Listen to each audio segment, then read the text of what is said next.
जी हाँ दोस्तों, GST portal पर आ गया है most awaited update. GSTR 3B से जुड़ा ये बहुत ही इम्पोर्टेंट अपडेट आपके लिए बेहद ही यूज़फुल है। तो जीएसटी पोर्टल नाउ अलाउ कर रहा है negative value in the outward supply table 3.1 of GSTR 3B। तो आपकी जो जीएसटीआर 3B की जो टेबल है 3.1, जिसमें आप अपनी दिखाते हैं details of outward supply and inward supply liable to reverse charge.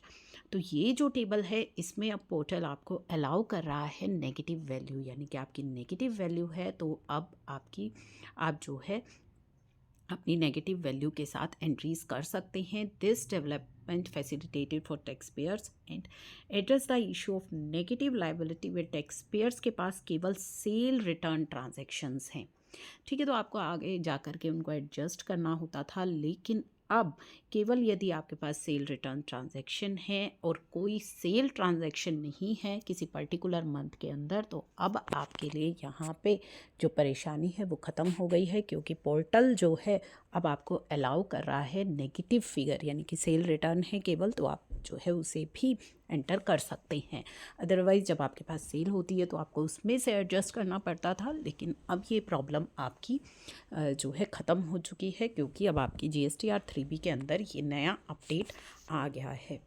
तो देखेंगे आप, जो आपकी आउटवर्ड सप्लाई है other than zero rated, null rated and exempted, तो अगर यदि आपके पास सेल रिटर्न्स हैं तो यहाँ पे आप अपनी नेगेटिव फिगर्स को भी अब डाल सकते हैं। तो ये 3B से जुड़ा एक बहुत ही इम्पोर्टेंट अपडेट है, इसे शेयर ज़रूर कर दीजिएगा।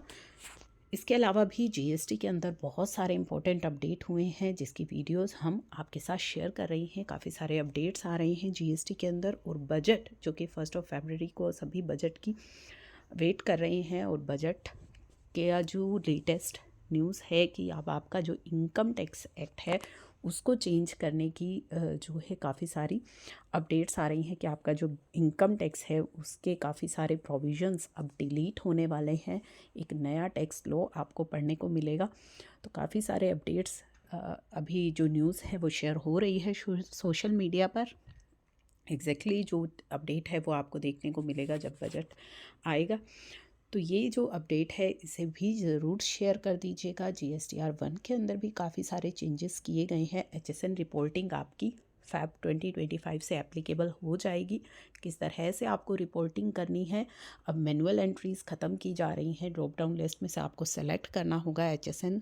तो इससे रिलेटेड भी जो एडवाइज़री आई थी वो हमने आपके साथ शेयर करी है पोर्टल पर। अगर वो एडवाइज़री अभी तक आपने नहीं देखी है तो वो एडवाइज़री भी जो है देख लीजिएगा। काफ़ी इंपॉर्टेंट एडवाइज़री है, नेक्स्ट मंथ से एप्लीकेबल हो जाएगा, तो उसके लिए भी आपको प्रिपेयर होना ज़रूरी है, तो उसको भी देख लीजिए। जीएसटीआर 9C की जो लेट फीस है वो वेव ऑफ की गई है। जीएसटीआर 9C फाइलिंग की 9 की नहीं की गई है। काफ़ी सारी क्वेरीज आ रही हैं क्या जीएसटीआर 9 की लेट फीस भी वेव ऑफ कर दी गई है, तो जी नहीं, 9C के लिए वेवर दिया गया है 17-18 तक। ठीक है, जिन्होंने 9 फाइल कर दी थी लेकिन 9C पेंडिंग है, तो 9 और 9C जिनके लिए एप्लीकेबल है, मैंडेटरी है, उनके लिए एनुअल रिटर्न का मतलब है 9 एंड 9C। तो 9C फाइलिंग नहीं करी गई है तो वहाँ पे आपके लिए जो है ये वेवर आया है नोटिफिकेशन के थ्रू, तो वो भी अपडेट हमने आपके साथ शेयर कर दिया है। तो यदि आपकी पेंडिंग है तो फाइल कर लीजिए, ये आपके पास अच्छा चांस है। 31 मार्च 2025 तक आपको अपनी फाइलिंग करनी है। ये जो पेंडिंग है टाइम लिमिट दी गई है, तो ये 22-23 तक का वेवर आपको दिया गया है 9C के लिए। तो ये कुछ अपडेट्स हैं जीएसटी से जुड़े। काफ़ी सारी वीडियोस ऑलरेडी अपलोड हैं जीएसटी अपडेट्स को लेकर के, इनकम टैक्स अपडेट्स को लेकर के। चैनल पर नए हैं तो उसे सब्सक्राइब ज़रूर कर लीजिएगा।